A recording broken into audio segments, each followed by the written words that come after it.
மா இன்னைக்கு என்ன சமையல்? ரவை பிரியாணி பண்ணியிருக்கேங்க. ரவை பிரியாணியா? வித்தியாசமா இருக்கு. ஆமா, உப்மான்னு சொன்னாதான் நீங்க சாப்பிட மாட்டீங்களே. ஏங்க ஓ சாவாசமே அவன போடி.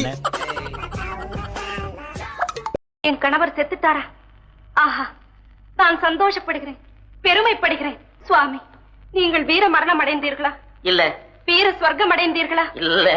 சுவாமி, நீங்கள் சரித்திரத்தில் இடம் பெற்றீர்களா? இல்ல. ஏன் இல்லை?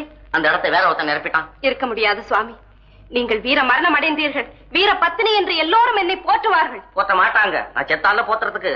அதுவும் நியாயம்தான். ஆமா, நீங்க ஏன் உயிரோட இங்க வந்தீங்க? விட்டுட்டாங்களே, நீ வேணா கொன்னுடு.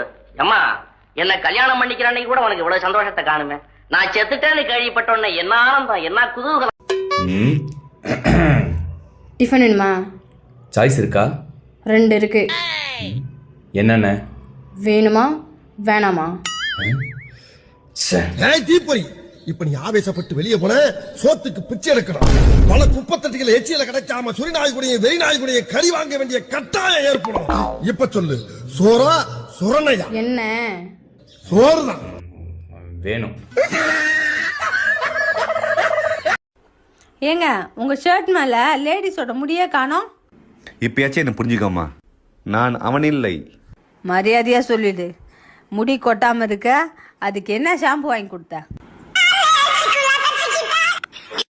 പാടില്ല പാടില്ല ടിങ്കിണ്ടക്കടിങ് പാട് മറന്നൊന്നും ടിങ്കിണ്ടക്കടിങ് പാടില്ല പാടില്ല ടിങ്കിണ്ടക്കടിങ്